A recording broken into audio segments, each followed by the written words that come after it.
pengalaman saya dalam menghadapi pasien-pasien ini. Ya, oleh sebab itu tidak ada tempat putus asa dalam menanggulangi pasien psoriasis. Next mungkin Pak. Ya, ini juga contoh ya. Jadi proses keradangannya kita tahu pasien psoriasis itu bukan hanya menyerang kulit, termasuk di dalamnya mata ya. Terus kemudian di usus ya, sehingga mudah terjadi proses kolitis ulceratif. Jadi usus besarnya meradang terus kemudian menimbulkan lutan di ususnya. Crohn disease juga di tempat mukosa usus. Sendi itu juga banyak pada psoriasis yang menyerang sendi atau baik sendi lutut ataupun sendi tulang belakang. Jadi yang spondi osteoartropati. Nah ini kadang-kadang pada sendi kecil juga terjadi ya. Kuku ini sering juga ya, bahkan merupakan salah satu tanda khas pada psoriasis kalau di kulitnya nggak ada ya. Kemudian bentuk-bentuk psoriasis tertentu itu juga di samping psoriasis vulgaris yang tipe plak ada juga yang tipe pustulosa, jadi bernanah kecil-kecil atau bahkan sampai kemudian psoriasis menjelang seluruh tubuh, erythroderma.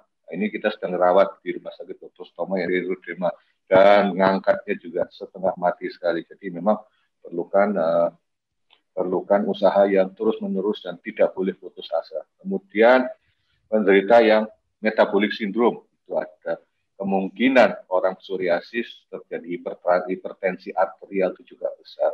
Kemudian gangguan komposisi lemak itu, dislipidemia juga besar.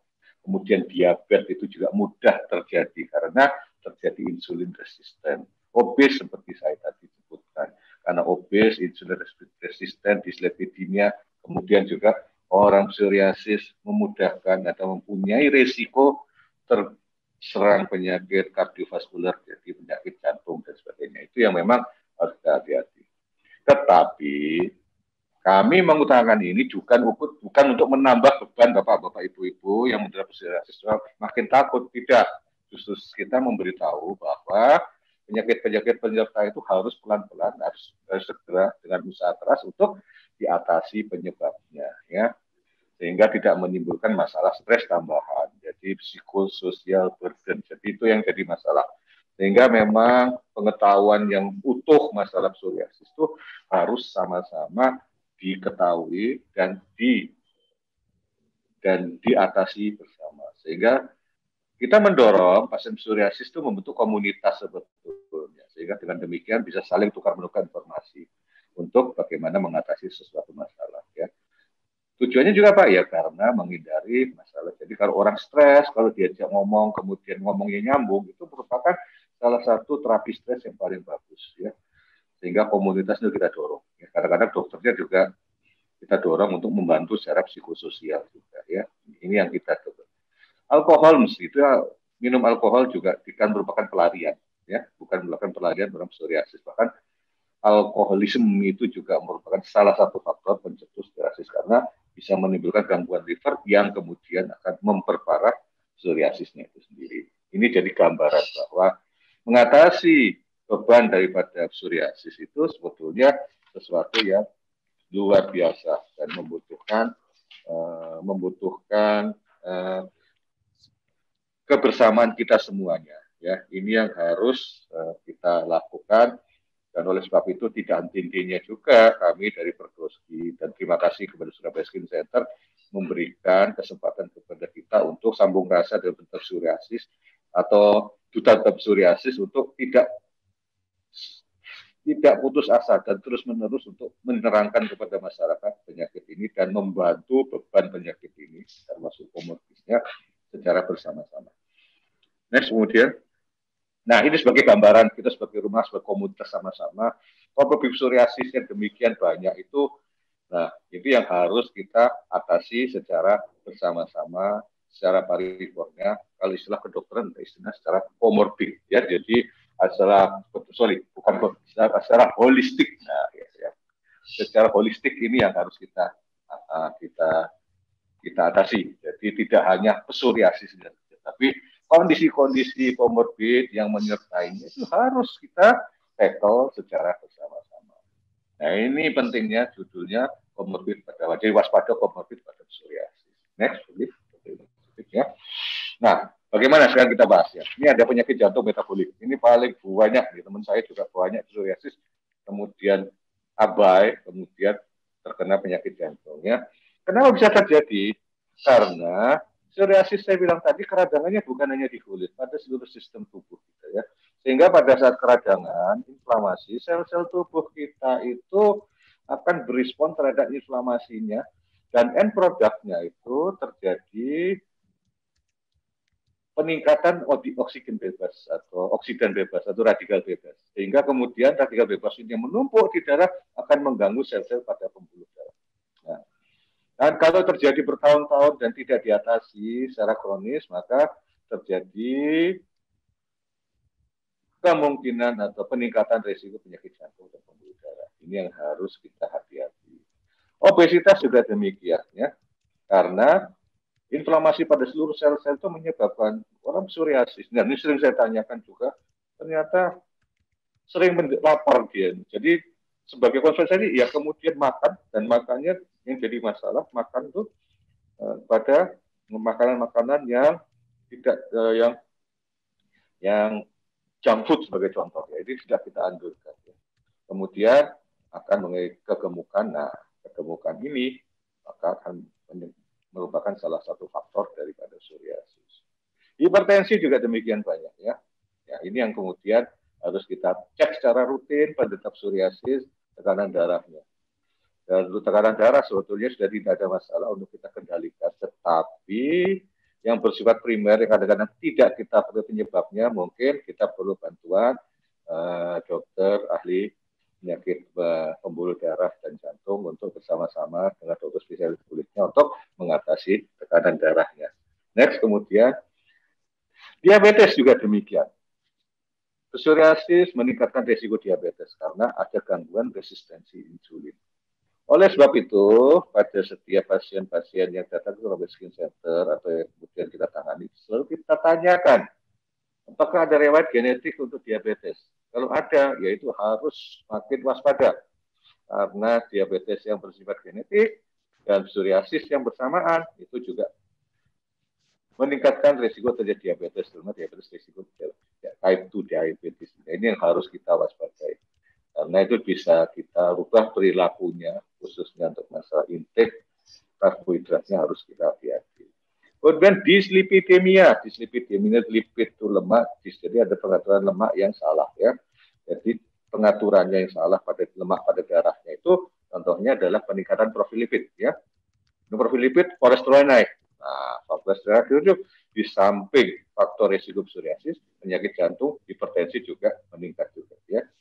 Jadi ini yang terjadi ya pada pasien psoriasis. Jadi psoriasis memiliki risiko peningkatan profil lipid dan itu akan mengakibatkan makin risiko terjadinya serangan atau cardiovascular disease. Kemudian metabolic syndrome yang lain.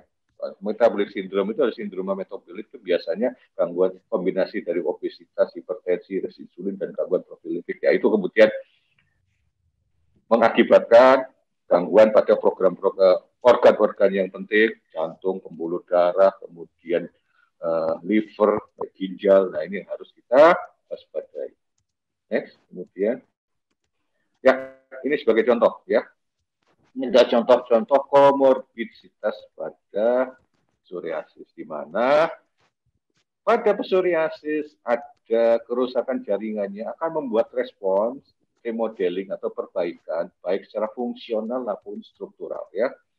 Tapi itu mengakibatkan jantungnya itu mengalami infark. Itu yang menyebabkan komorbid psoriasis yang menyebabkan jantungnya mengalami infark. Dan infarknya itu sebetulnya salah satu fungsi remodeling daripada psoriasis yang disebut sebagai hypoperfusion ya. Atau juga bisa menyebabkan chronic heart failure, jadi gangguan pada jantungnya yang bersifat kronis ya. Hal ini fungsi remodeling itu disebut karena proses intinya adalah inflamasi dan oksidatif stres. Nah ini memang urusannya dokternya nanti ya, urusannya dokternya untuk bagaimana mencegah terjadinya inflamasi. Nah ini kemudian berkembang yang baru bahwa sebaiknya pada psoriasis itu diatasi seoptimal mungkin. Jadi strateginya untuk dokternya itu diatasi optimal, walaupun terjadinya masih belum begitu luas. Jadi kalau belum begitu luas, inflamasinya belum begitu banyak, kemudian oksidatifnya belum begitu banyak, itu strateginya harus agresif. Jadi tidak boleh dibiarkan dengan pengobatan yang sangat-sangat standar. Ya, ini yang terbaru demikian. Cuma yang jadi masalah memang ternyata proses pendekatannya seperti ini costly dan tidak semuanya ditanggung oleh asuransi. Ini jadi masalah. Ya. Jadi dilemanya seorang dokter itu psoriasis. Kemudian maksudin terus kan ya. Yang unik juga gastrointestinal atau saluran cerna kita ternyata tidak terbebas juga dari masalah komorbid psoriasis. Jadi, ya ini jadi masalah juga ya, karena ternyata inflamasinya yang terjadi pada psoriasis tidak terbatas pada kulit, bahkan sampai kepada pembuluh-pembuluh darah yang membuat aliran makanan atau mensuplai aliran ke ususnya. Ya, jadi pasien psoriasis juga memiliki risiko peradangan pada saluran cerna. Liver juga demikian pada hati ya. Sehingga dengan demikian harus hati-hati. Hati-hatinya bagaimana, Tasir? Kondisi-kondisi lain yang menyebabkan beban pada liver itu harus dihindarkan, ya. Termasuk vaksinasi untuk hepatitis sebagai contoh. Sangat dianjurkan penderita psoriasis untuk mencegah terjadinya hepatitis kronis. Kemudian juga perlemahan hati yang sering menyerang orang-orang yang alkoholik itu juga harus dihindari. Jadi itu yang betul-betul harus ditangani secara paripurna. Jadi saat ini memang kita sudah tahu bahwa psoriasis itu penanganannya harus secara menyeluruh seperti saya bilang tadi, secara holistik ya. Next, kemudian penyakit ginjal kronis demikian. Tadi saya sudah menyebut selintas saja ya. Ini demikian resikonya juga meningkat ya. Nah, cuma memang tergantung pada usianya. Makin kronik psoriasisnya resikonya makin besar, makin banyak, karena ginjal itu organ kita yang penting untuk detoksifikasi. Kalau detoksifikasi tidak berjalan optimal, nah itu menyebabkan harus monitoring secara ketat. Ya. Next, kemudian keganasan. Nah, ini juga yang jadi kontroversi ya. Tanpa harus berusaha untuk takut, tetapi ini harus hati-hati pada psoriasis yang resiko-resiko lain yang menyebabkan keganasan tanpa psoriasis seperti rokok atau alkoholisme itu harus ditiadakan pada penderita psoriasis. Ya. Yang terakhir mungkin untuk terkait dengan infeksi. Nah, infeksi mungkin masih ada lagi. Jadi memudahkan terjadi infeksi. Infeksi apapun ya, saluran nafas, saluran cerna, dan infeksi kulit itu mudah sekali. Dan jangan lupa infeksi saat ini, infeksi SARS, COVID itu juga mudah terjadi pada penderita psoriasis. Jadi pada psoriasis harus hati-hati pada saat mencegah terjadinya corona pada epidemi pandemi corona seperti ini. Jadi masker kemana-mana harus selalu dipakai, cuci tangan sesering mungkin dengan sabun yang ramah terhadap kulit, ya. Terus kemudian dikeringkan, jaga jarak, social distancing juga penting, ya. Terus kemudian kalau ada gejala-gejala yang menceritakan langsung, jangan takut untuk dilakukan swab untuk diketahui. Makin dini diketahui, kita bisa makin menjaga tentunya resiko terjadinya keparahan pada penyakit yang datang itu juga bisa kita cegah dan diinformasikan ke dokternya untuk ini kaitannya dengan pengobatan. Ada pengobatan tertentu yang harus dihindarkan pada psoriasis sebagai contoh untuk mencegah terjadinya infeksi COVID. Nah, ini yang harus kita waspadai. Next, kemudian gangguan mood. Infeksi berikutnya gangguan mood. Ini juga ya. Ini menyangkut burden of disease di sini ya.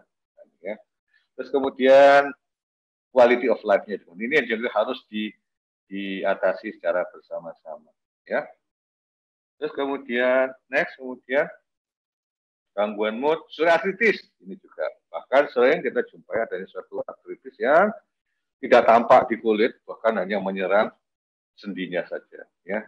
Ini juga ada tipe-tipe tertentu. Biasanya kita lihat secara menyeluruh pada kuku dan lain-lain sebagainya. Next. Nah ini, untuk yang tipe plak, untuk mencegah dan kita kemudian memberikan pengertian kepada masyarakat secara yang lainnya, maka kalau terjadi bercak merah dengan sisik yang tebal, dengan lokasi-lokasi yang khas pada siku, pada tengkuk, pada lutut, ya, kemudian ada gejala-gejala yang lain pada kuku, pada lidah, ya, rambut yang kemudian menggumpal dengan sisik yang berlebihan. Nah, ini tanda-tanda klinis yang khas. Walaupun sering kemudian diobati, tanda-tanda khas ini kemudian hilang. Ini yang agak susah ya, dan mengacaukan kadang. Jadi memang kesulitannya kita di lapangan itu kadang-kadang diagnosanya belum jelas, kemudian ditata laksanain secara tidak pas sehingga gejala-gejala klinis yang khas hilang. Tapi ada yang tetap sebetulnya kita kelihatan kalau spesialis kulit melihat. Sehingga kalau ragu-ragu seperti itu akan dilakukan tindakan biopsi. Jadi mengambil sampel jaringan untuk memastikan apakah benar ini psoriasis atau tidak. Ini yang biasanya kita lakukan. Ya. Kemudian psoriasis tipe plak itu bagaimana ya? Ya, next. Ya. Psoriasis tipe yang terbanyak ini psoriasis vulgaris. Jadi seperti ini gambarannya ya. Psoriasis terbanyak di punggung, di lutut, di siku seperti saya tadi ya. Jadi tandanya itu tampak plak atau gejala kulit yang menebal dengan di atasnya kerak bersisik tebal, jadi tebal keputihan seperti keperakan, seperti lilin. Ini yang disebut sebagai Karsvlak fenomena. Dulu orang Belanda nyebutnya gitu, atau fenomena bercak lilin. Ini karena perbedaan indeks bias daripada cahaya. Jadi kalau dikupas kulitnya, sisiknya akan seperti kulit yang lilin yang terkelupas, itu yang disebut sebagai fenomena bercak lilin. Dan ini sangat khas pada psoriasis. Tapi kalau diobati steroid sebagai contoh topikal, kadang-kadang fenomena ini hilang ya. Walaupun kadang-kadang susah untuk hilang sepenuhnya. Kenapa? Karena kita berpikir sekarang inflamasi yang terjadi bukan hanya pada tempat itu, tapi menjelaskan sistem tubuh yang lain. Nah, ini kadang-kadang kesulitannya itu ya. Jadi flagnya itu karena itu terjadi percepatan pada kulit, pelupasan kulit yang cepat sekali, itu biasanya terjadi pada daerah yang sering mendapat trauma. Jadi siku, lutut, kepala, pantat, telapak tangan, kaki, dan kelamin. Ini yang ya. Dan tidak semua penderita psoriasis gatal. Ya. Nah ini, cuma memang kadang-kadang gatal. Kalau kulitnya terkelupasnya hebat, ada rasa panas. Kalau terserang saraf sensorik di permukaan, inflamasi terjadi itu biasanya nyeri. Ini yang gejala benar. Tapi memang tidak selalu harus ada gatal panas dan nyeri. Ya. Ini next ya, berikutnya. Tipe yang lain yang agak susah. Ini yang paling mungkin kita ada yang bintik-bintik seperti ini gutata ya. Nah ini kesulitannya psoriasis gutata di sini karena ini betul bentuk psoriasis juga ya. Pendekatan agak berbeda, tetapi biasanya diakibatkan oleh infeksi bakteri ya. Infeksi streptococcus ini mengganggu proses imunitas kulit. Ini terjadi semacam autoimun, like autoimun ya. Dan ini biasanya lebih mudah kalau memang bisa diketahui secara pas ya diagnosanya. Jadi hati-hati untuk yang seperti psoriasis gutata seperti ini ya. Dan ini memang tidak mudah untuk mendiagnosis psoriasis gutata. Harus kita tanyakan ada sebelumnya ada riwayat infeksi bakteri atau tidak. Jadi karena ini dia betul toksin bakterinya yang mengakibatkan proses seakan-akan terjadi autoimun like syndrome. Ya, ini yang kemudian kesulitannya itu karena kalau tidak pas ditangani kemudian akan mengakibatkan sudah tidak sembuh dan cenderung berlangsung kronik yang tidak kita kendali. Next kemudian. Ya, pustulosa ini juga, ini kita sedang jadi masalah di bagian kita saat ini, kita sedang merapis pustulosa ya. Ini biasa psoriasis bentuknya itu tidak seperti plak yang kulitnya jadi menebal dan bersisik, itu berupa pelentingan, jadi pustul, jadi pelentingan, tapi di dalam pelentingan ada nanahnya, walaupun nanahnya itu steril. Nah ini masalahnya apa? Karena dengan adanya pelentingan itu, maka fungsi perlindungan kulit jadi terganggu dan ini akan mengakibatkan jadi lebih parah karena terjadi cairannya hilang, pasiennya dehidrasi dan nutrisinya tersedot ke situ sehingga terjadi kekurangan nutrisi ya. Nah ini biasanya memang seluruh badan, gejala sistemik, demam dan lemas, dan ini memang proses bentuk yang sangat membahayakan kehidupan. ini harus hati-hati. Ini pendapatan juga akan lebih hati-hati di rumah sakit, dan komorbidnya juga biasanya banyak sekali untuk psoriasis pustulosa. Next. Inversa. Kalau inversa itu kebalikan, jarang sebetulnya. Jadi tadi kalau biasanya psoriasis patognomonis atau gejala khasnya menyerang daerah-daerah yang sudah trauma, ini daerah-daerah yang less trauma. Jadi ini yang akibatnya psoriasis juga. Tetapi biasanya fisiknya tidak bisa bohong, ya. Jadi ini psoriasis pada daerah lipatan kelamin dan ketiak. Ini kadang-kadang yang susah diagnosanya. Tetapi kalau dokter kulit biasanya sudah senior, sudah lama gitu, langsung bisa mendeteksi bahwa ini adalah psoriasis inversa. Syukurnya di masyarakat psoriasis yang tipe ini sangat-sangat jarang. Next. Ya. Nah, ini yang terakhir ini psoriasis yang erythroderma. Jadi end stage yang psoriasis kadang-kadang tidak ditangani secara tepat pada penderita psoriasis yang lokal-lokal tadi, kemudian dia berkembang menjadi seluruh badan. Ya. Ini yang sangat mengancam nyawa sehingga harus masuk ke rumah sakit. Ya. Jadi menyeluruh, dan masalahnya kalau menyeluruh ya apa? Bentuk khasnya juga akan hilang. Kadang-kadang kita agak sulit mendiagnosa erythroderma psoriasis, sehingga kemudian dicari menyerang organ-organ yang lain. Kukunya kita lihat, lidahnya kita lihat, rambutnya kita lihat, ya, sendinya kita lihat untuk mendeteksi psoriasis. Karena kadang-kadang next, kemudian ya, ini saya terangkan juga psoriasis artritis psoriatika. Next, nah ini kadang-kadang ada namanya manusia dengan berbagai macam latar belakang, berbagai macam pola dimakan, berbagai macam pola genetik. Kadang-kadang psoriasis yang menyerang kulit, yang menyerang sendi, dan dianggap sebagai artritis psoriatika. Kemudian diobati dengan salah satu obat yang disebut steroid, dan kemudian digunakan dalam waktu lama. Kemudian terjadi apa? Penyakit psoriasis yang di kulitnya muncul, terjadi menyerang seluruh badan. Makanya erythroderma, penyakit psoriasis yang parah yang disebut sebagai erythroderma psoriatika, itu kadang-kadang bisa muncul dari psoriasis artritis yang tidak tepat dilakukan tata laksana dengan pengobatan steroid. Ini yang perlunya nanti kerjasama yang erat antara dokter spesialis kulit dan juga dokter reumatik untuk kita berbicara khusus untuk mencegah psoriasis artritika ini menjadi bentuk psoriasis yang lebih parah yang disebut erythroderma psoriatika. Ya. Di kuku, ini sebagai gambaran, ya. Kadang-kadang gejala awalnya di kuku nih psoriasisnya ini, ya. Jadi ada perubahan pada kuku, kemudian kuku pecah, titik-titik, terdapat titik-titik, ya, pitting nail seperti di gambar itu, ya. Nah, ini kadang-kadang psoriasis pada kuku, ya. Ini berlangsung kronis, ya. Apakah bisa diperbaiki? Asal psoriasisnya enggak bisa kita cegah kekambuhannya, tentunya bisa kita perbaiki. Apa pengobatannya? Nah, next. Pengobatan psoriasis tergantung pada luas psoriasis. Ada ringan, jadi tergantung body surface area, atau bisa 3%. Ya. Nah, itu kalau memang masih sedikit, ada topical ringan, kasih obat-obat oles, dan kita sarankan lebih agresif, tapi saya sebut tadi, harus dimulai fototerapi untuk menekan inflamasi. Di Surabaya Skin Center sudah ada fototerapi. Di Departemen Kulit juga sudah ada fototerapi. Jadi fototerapi sudah beredar di mana-mana. Ya. Virus tipe sedang 3-10% itu oke, mulai harus kita pikirkan agresif secara sistemik, ya.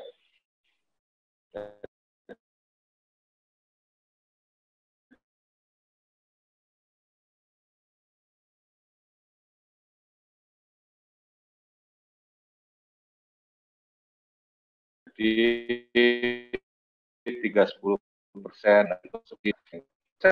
Pengobatan topikal lainnya apa? Topikal lainnya, pengobatan topikal itu kita bisa pakai steroid. Steroid itu jumlahnya juga macam, juga harus secara ada strategi penanggulangannya supaya tidak kehabisan senjata. Kadang-kadang dokter kulit harus memikirkan topikalnya. Oleh sebab itu, setiap pasien yang datang ke dokter kulit harus menceritakan riwayat pengobatannya.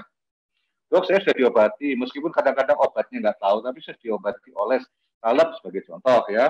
Nah, salepnya, oh, sudah berapa lama pakai salep? Nah, itu dokter sudah mikir untuk pengobatan itu. Karena kecenderungannya untuk resisten atau tidak mempan terhadap salep yang sama digunakan dalam kondisi yang berkumat kekambuhan yang berulang, ini kadang-kadang yang jadi tantangan untuk kita atasi juga. Jadi ada beberapa strategi untuk mengatasi penggunaan corticosteroid. Dan kita sangat tidak menganjurkan kalau pasiennya ngolesi sendiri, ya. Jadi kalau kumat diolesi sendiri pakai obat yang lama sebagai contoh, ya. Sebaiknya memang datang ke dokter membawa obatnya dan sudah diolesi obat apa saja, kalau bisa tunjukkan obatnya ini, sehingga kemudian karena kecenderungan menggunakan obat yang sama dengan respon yang baik yang sebelumnya pada saat kekambuhan, ternyata responnya juga tidak sebagus yang dulu. Pelembab ini penting karena terjadinya proses psoriasis, jadi terjadinya pergantian kulit yang cepat akan di samping kulit yang hilang juga cairan di kulit juga kurang. Kalau cairan makin kering, terjadinya reaksi besar juga makin hebat. Sehingga pelembab itu bisa dipakai. Kapan pelembab itu dipakai? Biasanya setelah kita memang bebas penggunaan steroid atau di selang-selang antara steroid, ya. Sampo untuk psoriasis di kepala itu juga bisa kita pakai. Ada sampo yang mengandung steroid, asam salisilat, dan voltar. Itu juga membantu mengurangi plak psoriasis di kepala, ya. Kadang-kadang mungkin hanya dibatasi aja sudah bisa hilang. Kadang-kadang perlu sampo yang mengandung asid salisilit atau voltar itu yang kemudian menyebabkan plaknya bisa. Tapi memang harus hati-hati meremoval atau menghilangkan plak untuk supaya kita optimalkan perlindungan kulitnya. Next.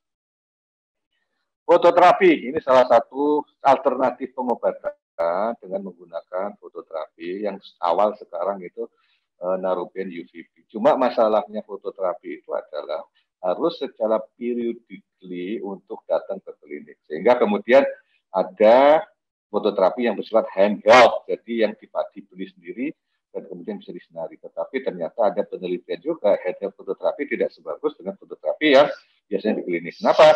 Karena di klinik secara rutin itu biasanya dilakukan kalibrasi. Bahkan handheld kadang-kadang agak susah. Jadi bapak-bapak ibu-ibu yang menggunakan handheld fototerapi itu juga harus secara rutin mengkalibrasi pada tempat yang beli. Kalibrasi itu maksudnya apa? Bahwa parameter yang tercantum di alatnya itu harus sesuai dengan dosis energi yang dikeluarkan. Itu yang harus monitoring terus. Kalau tidak nanti akhirnya jadi pengobatan fototerapi ini tidak menjadi efektif. Ya, nah ini kemudian obat-obat sistemik yang lain. Hati-hati penggunaan obat sistemik metotrexat sebagai contoh karena risiko terjadinya dalam pandemi saat ini harus dipertimbangkan. Agen biologis ini yang terbaru. Jadi ini yang terbaru. Agen biologis saat ini yang kita rekomendasikan yang anti interleukin 17A. Jadi ini yang kita rekomendasikan karena hasilnya sangat bagus sekali. Karena di pasaran kita ini sudah banyak agen biologis yang beredar, ya. Sehingga dengan demikian ini harus hati-hati.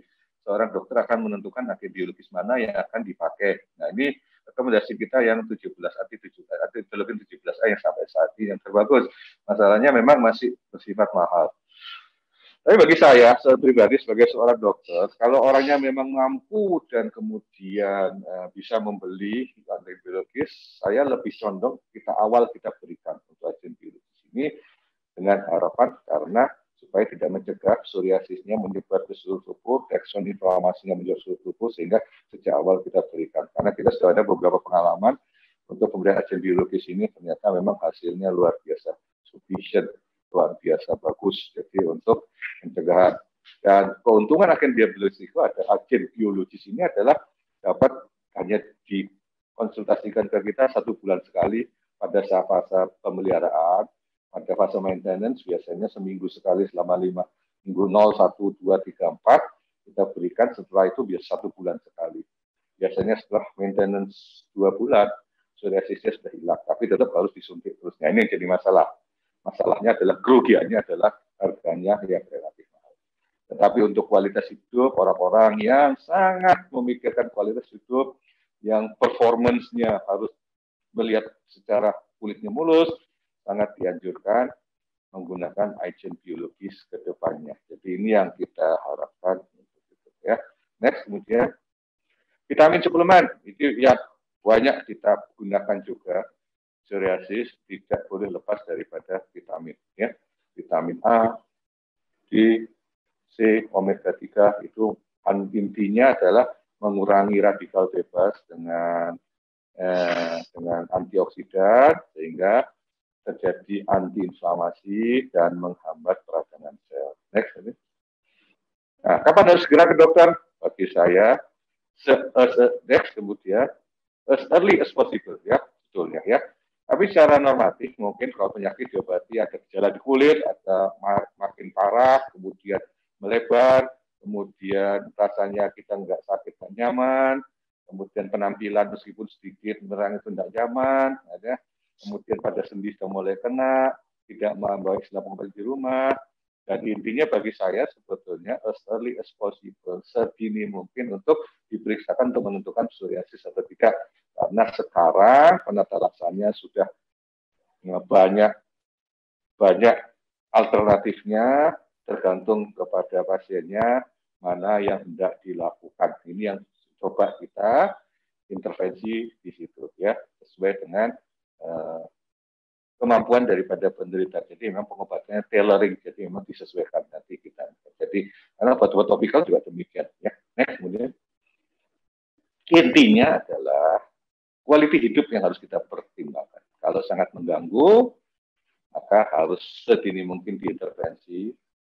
Dan kalau secara dini diintervensi, komplikasi dapat dicegah.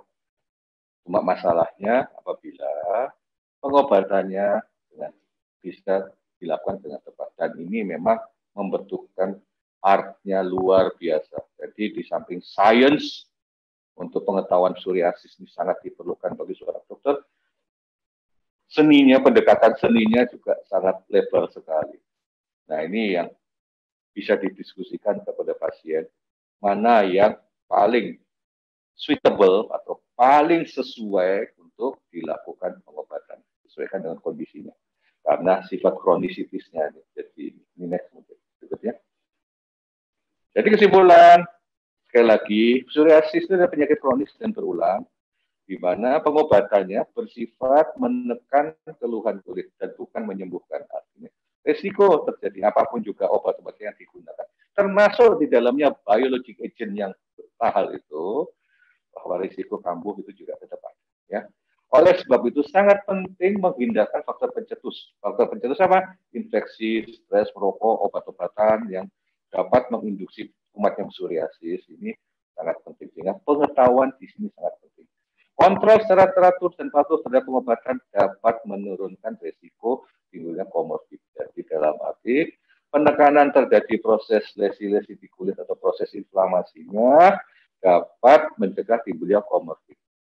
Kemudian juga pada penderita psoriasis harus ditingkatkan kewaspadaan terhadap komorbid. Dan kalau bisa komorbid itu harus ditangani sedini mungkin ya. Karena pada psoriasis penting untuk penanganan dan peningkatan kualitas hidup pasien psoriasis. Dengan adanya komorbid psoriasis akan mengakibatkan gangguan pada kualitas hidup. Kalau ini tidak kita atasi, akan mengakibatkan stres. Yang itu stres dapat mencegah psoriasis. Jadi putarannya di situ ya. Next, kemudian ini yang dapat kami sampaikan. Mudah-mudahan bermanfaat pada ibu-ibu semua, bapak-bapak semuanya.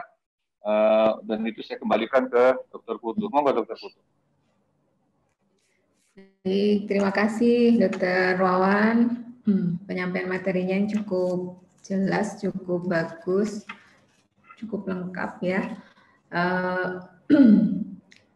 Ini tadi sudah panjang lebar dijelaskan Dr. Wawan, mulai dari apa itu psoriasis, kemudian pencetusnya, gejala-gejalanya, bagaimana penampakannya ya. Kemudian yang penting karena ini berhubungan dengan tema psoriasis di tahun ini itu adalah tentang komorbid. Jadi bahwa psoriasis ini bukan semata-mata hanya kelainan kulit, jadi juga menyangkut kelainan metabolisme pada tubuh kita. Itu kemudian juga tadi sudah disinggung terapinya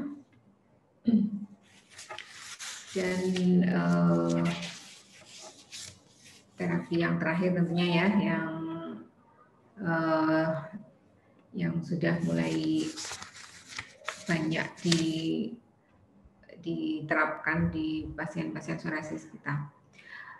Baik, ini sebelum sesi diskusi nanti kita akan sharing session dengan Mbak Kiara Leonel. Oh ya, saya ingin sebelum Mbak Kiara sharing pengalaman pribadinya ya selama menjalani psoriasis, hidup bersama psoriasis dan menjalani pengobatannya juga.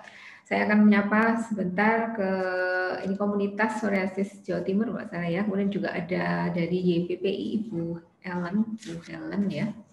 Selamat pagi Bu Helen, selamat bergabung. Nah ini selamat pagi Mbak Kiara. Selamat halo dokter. bergabung. Halo, iya Mbak Kiara. Wah, cantik sekali nih Mbak Kiara. Ada Tante Ellen juga ya. Iya, ini ada Bu Ellen ya. Tadi sudah menyapa. Nanti mungkin kita kasih kesempatan juga nanti. Selamat siang ya. Nanti kita kasih Bu Ellen untuk nanti juga mungkin bisa share info ya tentang komunitasnya. Tadi sudah saya tulis di chat juga bahwa siapa yang ingin bergabung dengan komunitas psoriasis itu bisa mengunjungi websitenya www.psoriasis tadi ya. Dan di chat tadi ya sudah saya tuliskan tadi. Monggo dilihat di chatnya. Ya. Nah ini www.psoriasisindonesia.org ya. .org. Jadi bisa mengunjungi itu, kemudian bisa bergabung karena di komunitas ini kita bisa saling sharing ya. Karena tadi seperti dikatakan oleh narasumber kita, Dr. Wawan, bahwa perlu ya kita itu support group ya di sekitar kita, selain keluarga mungkin juga teman-teman yang sesama penderita psoriasis itu sangat mempengaruhi ini kita ya mood ya, bisa memberikan support supaya bagaimana kita bisa bertahan karena kita akan hidup seumur hidup dengan psoriasis. Nanti Mbak Kiara kan lebih panjang lebar sharing pengalamannya ya. Kemudian juga ini ada Bu Helen ingin menyampaikan bahwa tema World Psoriasis Day pada tahun 2020 ini adalah Be Informed Psoriasis is Metabolism Syndrome Comorbidities. Itu ya, nanti akan kita informasikan juga ke dokter kulit yang lainnya. Baik, kita beri waktu untuk Mbak Kiara Lionel Salim. Saya perkenalkan Mbak Kiara ini sebagai seorang influencer ya berdomisili di Jakarta ini. Ada ininya juga ya nanti Mbak Kiara, komunitas psoriasisnya juga Mbak Sarah ya Mbak Kiara ini ya. Nanti bisa diinfokan. Ini Mbak Kiara sudah menderita psoriasis sejak usia 12 tahun ya, kalau nggak salah ya. 9 tahun. 9 tahun ya. Jadi 12 tahun sudah hidup bersama psoriasis gitu ya. Oke, jadi bisa sharing pengalamannya. Baik, saya persilakan kepada Mbak Kiara untuk memulai sharingnya. Terima kasih Dokter Putu, terima kasih juga Dokter Wawan untuk sharing-sharingnya tadi infonya. Aku yakin teman-teman banyak banget yang bisa dipelajarin di sini. Kita selama pejuang psoriasis memang perlu banget nih untuk aware tentang apa sih kayak comorbidity psoriasis tuh penyakit-penyakit yang juga terkoneksi dengan si psoriasis. Terima kasih juga untuk kesempatannya dari Surabaya Skin Center dan juga dari pihak Novartis, dari Ibu Hanum, Kak Oki dan yang lainnya. Mungkin tadi kalau dikenali sebagai influencer, enggak sih, aku bukan sebuah influencer. Aku hanyalah seorang mungkin apa ya bahasanya, psoriasis advocate. Aku adalah seorang pejuang psoriasis juga yang memang ya dengan kehidupan psoriasis merasa bahwa masih banyak banget kan misconception tentang psoriasis itu apa. Terus jadinya kita merasa kayak takut untuk keluar karena orang-orang nggak tahu psoriasis itu apa. Jadi aku merasa to speak out about psoriasis, especially sekarang di sosial media, zaman-zamannya sosial media milenial seperti ini itu penting banget supaya sama-sama lah semua mengedukasi masyarakat dan teman-teman juga kayak gitu. Nah, selamat siang semuanya, semua teman-teman psoriasis di sini. Senang banget hari ini bisa sharing-sharing sedikit sama teman-teman semua di sini. Nama aku Kiara, aku sebentar, aku share screen. Aku ada sedikit slide. Nah, oke. Jadi aku didiagnosa pada pas aku umur 9 tahun ketika aku kelas 3 SD. Dan itu foto aku waktu kecil, itu ada teman yang gambarin dengan kondisi psoriasis aku. Terus habis itu kondisi yang sebelah kiri, yang tangan sama kaki itu kondisi aku juga waktu kecil. Dan waktu itu memang dari awal sudah dikatakan ya termasuk golongan yang parah. Dan memang awalnya juga nggak ada apa-apa gitu. Maksudnya awalnya cuma jatuh luka, and then turns out nggak baik-baik, dan memang ada faktor genetiknya, ternyata dari keluarga papa dan mama memiliki histori autoimun. Jadi memang gen autoimunnya kuat dari dua sisi keluarga, dan pada saat itu jadinya dari luka jatuh doang, tidak membaik, nggak pernah membaik, terus jadinya malah makin parah, dan ternyata tercetuslah si psoriasisnya ini. Jadi waktu awal-awal juga dokter kayak bingung, kayak ini kenapa dan segala macamnya. In which I think di sini teman-teman semua memiliki cerita masing-masing nih, gimana kayak perjalanan kita sampai mendapatkan diagnosa itu seperti apa gitu kan. Dan ketika waktu itu dibilangin kayak sebagai anak umur 9 tahun dibilang kayak kamu memiliki sebuah penyakit kulit yang seperti ini, nggak ada obatnya. Kamu akan hidup dengan psoriasis ini seumur hidup kamu. Itu waktu itu yang kayak iya, sebagai anak kecil mau shock juga nggak gitu shock, karena juga nggak ngerti what's actually going on gitu, bingung. Tapi di situ belajar untuk memprosesnya kayak belajar yang lebih kena adalah bahwa I am different. Aku beda dari teman-teman aku yang seumuran aku, sebaya aku gitu. Aku memiliki sebuah kondisi penyakit yang sangat terlihat gitu dari seluruh badan aku, dan aku merasa jelek, aku merasa aku nggak cukup, aku merasa kulit aku itu menjijikan, dan aku yakin teman-teman di sini juga sama-sama merasakan hal-hal itu. Karena memang tidak bisa dipungkiri bahwa ini pasti banget kita merasa kayak tiba-tiba perubahan kondisi kulit kita, terus habis itu langsung kayak bersisik, kelupas, gatel, segala macamnya. Dan tapi semua emosi-emosi ini, aku sedih, aku kecewa, aku takut, aku khawatir, segala macamnya adalah emosi-emosi yang valid. Di sini mungkin salah satu poin yang aku pengen tekankan adalah whatever you feel, apapun yang teman-teman rasakan, apapun yang teman-teman emosi-emosi kalian itu adalah valid. Your story, your struggle is valid. Perjuangan kamu, cerita hidup kamu, semua perjalanan kamu dengan si psoriasis, dari kehidupan kamu itu semuanya itu valid. Kita perlu belajar untuk memvalidasikan emosi kita, apa yang kita rasakan tentang si psoriasisnya ini. Itu salah satu yang sangat penting dalam, apalagi kita hidup dengan psoriasis ini adalah seumur hidup kita gitu. So validate your emotion, memang perjuangan kamu itu nyata gitu. And then it's okay to seek for help gitu. Dengan yang tadi udah di-mention dengan support group, kita perlu banget memiliki support system. Karena hidup dengan psoriasis itu sendiri sudah sangat melelahkan, sudah sangat bikin frustrasi dan tidak gampang, jadi kita perlu banget kayak dukungan dari keluarga, sesuatu yang sangat, kalau misalnya ditanya kayak gimana caranya aku bisa sampai terbuka ini dengan kondisi psoriasis aku, adalah aku harus kasih itu ke papa mama aku. Mereka memberi aku support dari awal, dari kecil, bahwa mereka memberitahu aku bahwa aku tuh nggak apa-apa, aku tuh tetap berarti walaupun aku memiliki psoriasis. Dari situ memiliki support system yang sangat penting dari teman-teman juga gitu. Kayak aku memilih untuk bercerita ke teman-teman tentang si psoriasis ini. Jadi aku akan setiap hari kayak kalau di sekolah akan ketemu sama teman-teman terus-terusan.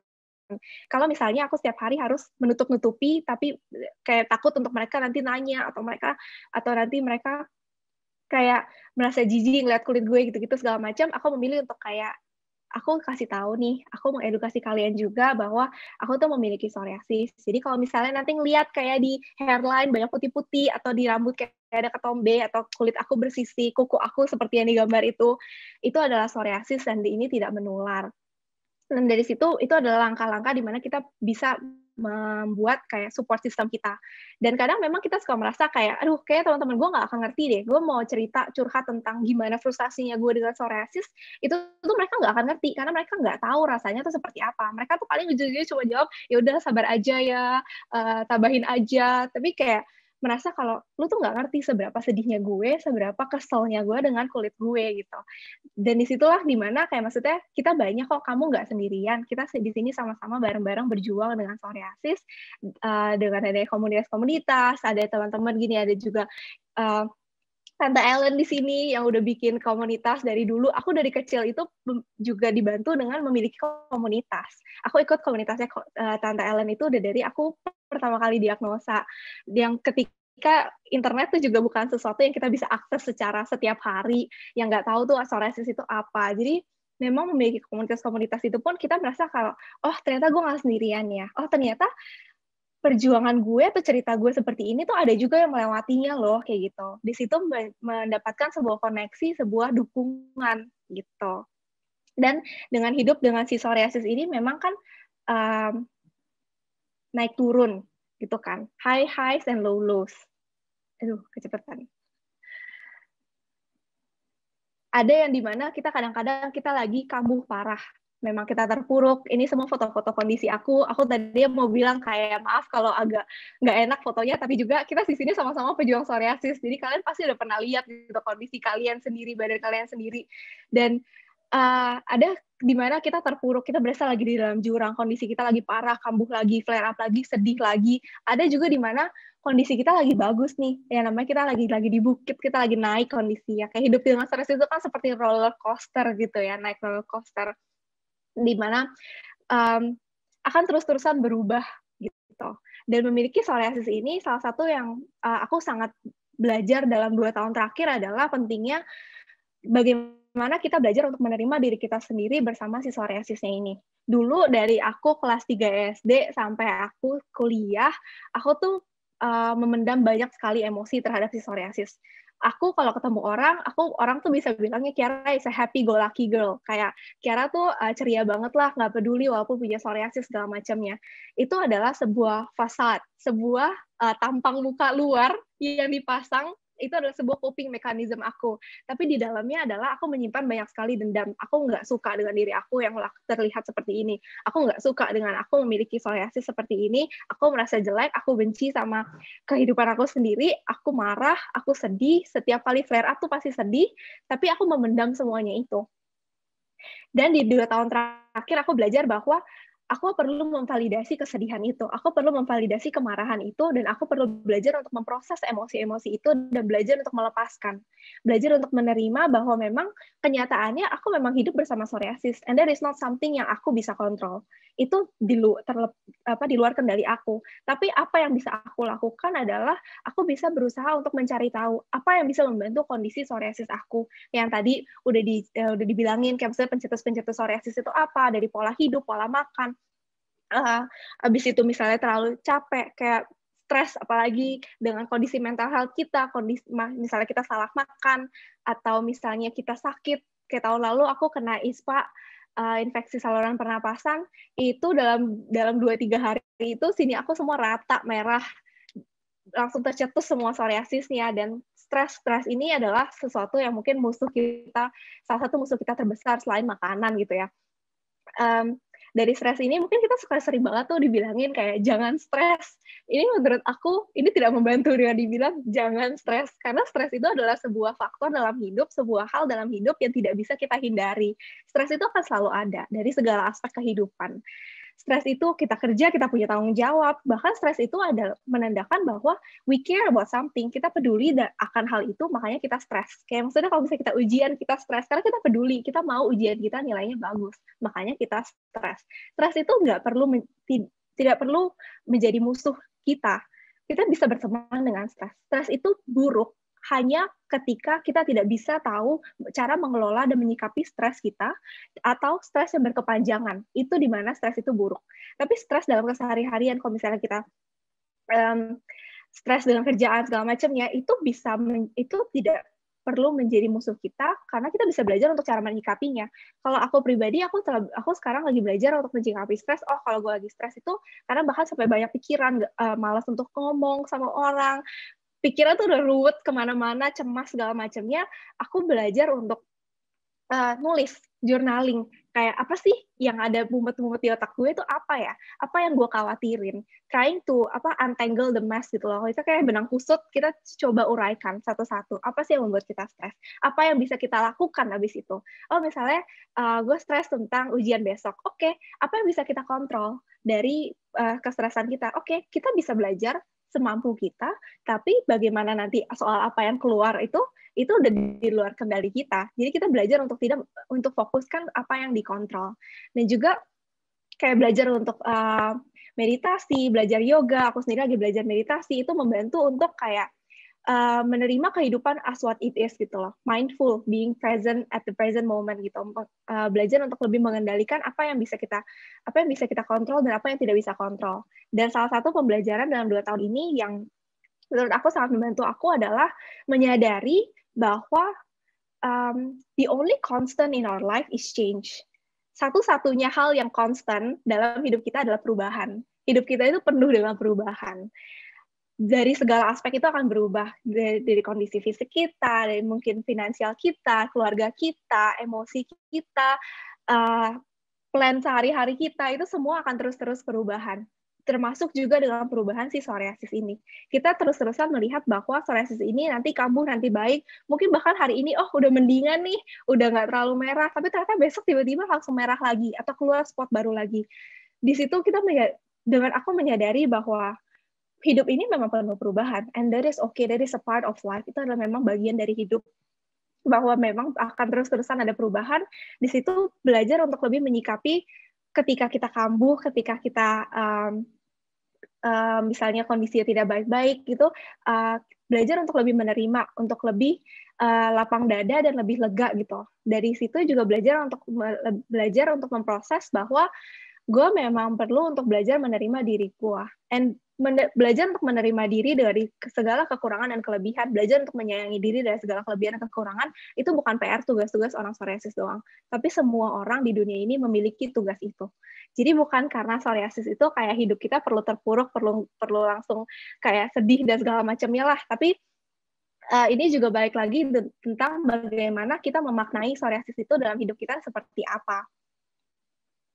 And psoriasis itu ya lifelong journey, belajar untuk menerima dan belajar untuk menyayangi diri kita itu pun juga adalah lifelong journey, sebuah proses, bukan sebuah tujuan, tapi sebuah proses yang perlu kita lakukan setiap harinya. Memang sebuah perjuangan untuk hidup dengan psoriasis ini. Perlu coba ini itu, dan bahkan kayak, gue udah ngelakuin si A nih, bisa ngelakuin, bisa diet VG, terus habis itu kondisi psoriasisnya dia remisi.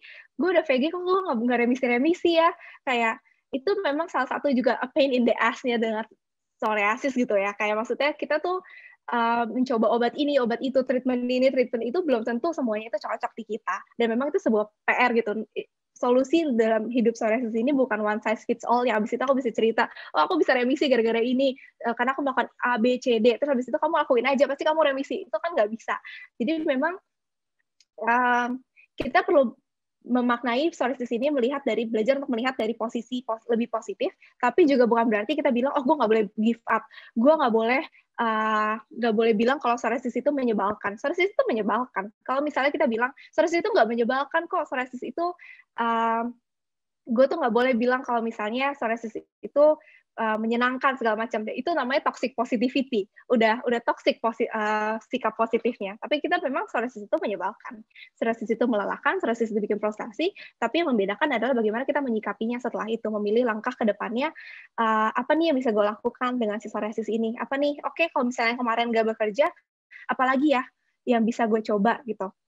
And that is okay, kadang-kadang kalau misalnya kayak frustrasi, terus kayak you wanna take a break gitu, mau break dulu, kayak aduh capek, apalagi kalau misalnya lagi flare up, terus baru flare up, baru kambuh lagi, terus merasa sedih lagi, down lagi, and that is okay, take your time gitu loh, balik lagi memproses emosi kamu, perasaan kamu itu seperti apa dulu.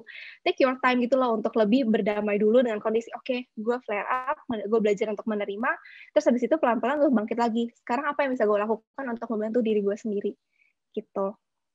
Dan aku mau bilang juga bahwa there is hope, teman-teman. Kayak kadang kita merasa suka hopeless kayak dengan kondisi kita. Tapi I wanna tell you bahwa there is hope, ada harapan kok. Ini foto ketika aku udah lama banget selama teenager itu, aku bisa dibilang aku nggak pernah punya remisi. Aku jarang banget bisa pakai dress keluar, bisa pakai celana pendek. Bahkan tuh pakai celana pendek cuma di rumah doang gitu, yang kayak oh ya udah, kayak merasakan pakai celana pendek tuh cuma di rumah, tapi di luar tuh nggak bisa. Tapi ini the first time, benar-benar pertama kali aku pakai rok, pakai lengan buntung keluar. Ini foto aku di kampus, itu benar-benar kayak first time experience sebagai teenager, sebagai anak muda untuk bisa pakai rok pendek dan tangan pendek. Dari situ aku merasa kayak, oh, there is hope gitu loh. Karena selalu kalau misalnya kita merasa lagi terpuruk segala macam, mungkin kita merasa putus asa, kita merasa kayak hidup ini apa sih gunanya dengan si psoriasis sangat melelahkan. I wanna tell you kalau misalnya there is hope, selalu ada titik terang kok di dalam keterpurukan kita. Asalkan kita mau belajar untuk mencari titik terang itu dan berusaha untuk mencapai si titik terang itu. Dan aku ingin menutup sharing aku dengan sebuah quote. Ini quote yang sebenarnya ditulis oleh Kiara 13 tahun. Ketika Kiara umur 13 tahun, waktu itu ikut acaranya Tante Ellen,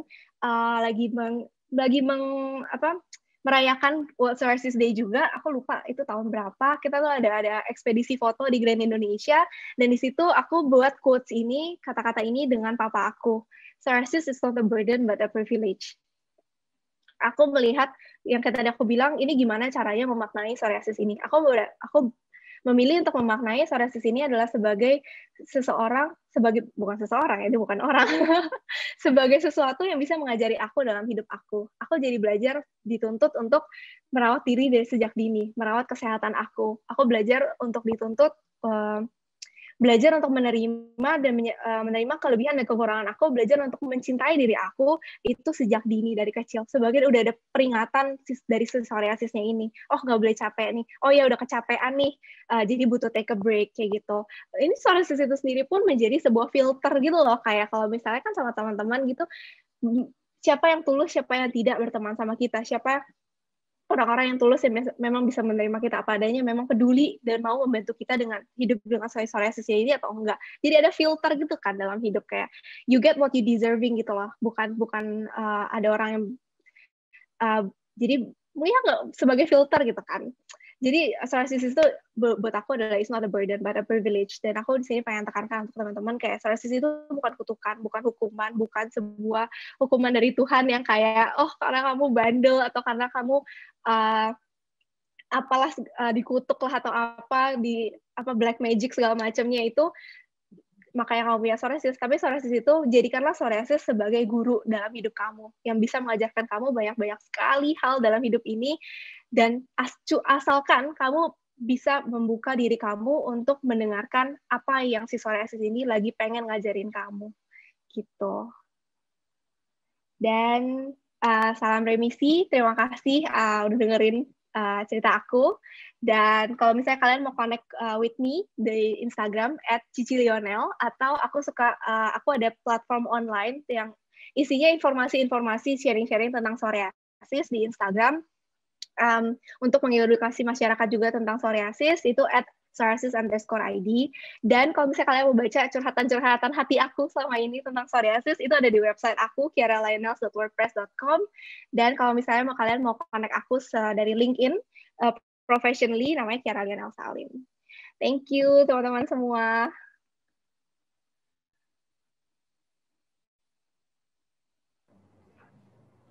Baik, terima kasih Mbak Kiara. Duh, Mbak Kiara semangat sekali ya.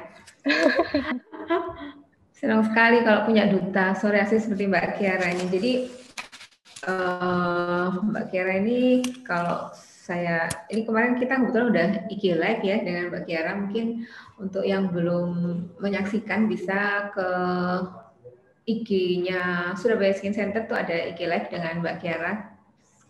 Minggu lalu ya Mbak Kiara kalau nggak salah ya, itu bisa kalau mungkin mau tahu sharing-sharingnya lagi itu bisa di situ. Jadi kalau dari ceritanya tadi Mbak Kiara ini dengan psoriasis ini justru membuat Mbak Kiara ini jadi sudah wise ya di usia yang masih muda ini kan. Nah, kalau saya lihat nih bisa accepting, jadi dewasa Dok. Itu kan harus ambil sisi positifnya ya, harus menerima dulu tadi benar kata Pak Kiara, terima dulu kondisi psoriasisnya. Saya sakit psoriasis memang butuh waktu ya, nggak bisa langsung mendadak gitu bisa menerima, tapi mungkin butuh waktu, butuh itu tadi perjalanan naik turun up and down-nya tadi ya. Hebat sekali sih tadi juga supporting group, supporting sistem di sekitarnya ya, keluarga, ya dari keluarga, dari teman, ya dari sesama komunitas yang itu juga penting ya, gitu. Jadi kita nggak sendirian kayak gitu kan. Oke. Baik, tadi itu sudah kita jalani tadi sharing materi dari Dr. Wawan yang cukup bagus, cukup lengkap. Kemudian sharing session tentang bagaimana hidup bersama psoriasis bersama Mbak Kiara. Mungkin ini Dr. Wawan bisa dilihat di chat, itu udah banyak pertanyaannya. Ini Dr. Wawan udah bisa mulai jawab pertanyaan. Ada dari Pak siapa ini, Pak Putranto kalau nggak salah ya. Iya, Dr. Wawan bisa mulai menjawab, mungkin Dr. Wawan ya. Terima kasih. Suara saya masuk ya, Dr. Putu ya? Iya, sudah masuk, Dok. Oke, terima kasih. Jadi dari Pak Putranto dari Jakarta, jadi ada pertanyaan, bagaimana hidup berdamai dengan psoriasis, apa maksudnya? Nah, tadi Kiara sudah cerita banyak itu, bagaimana berdamai dengan psoriasis ya.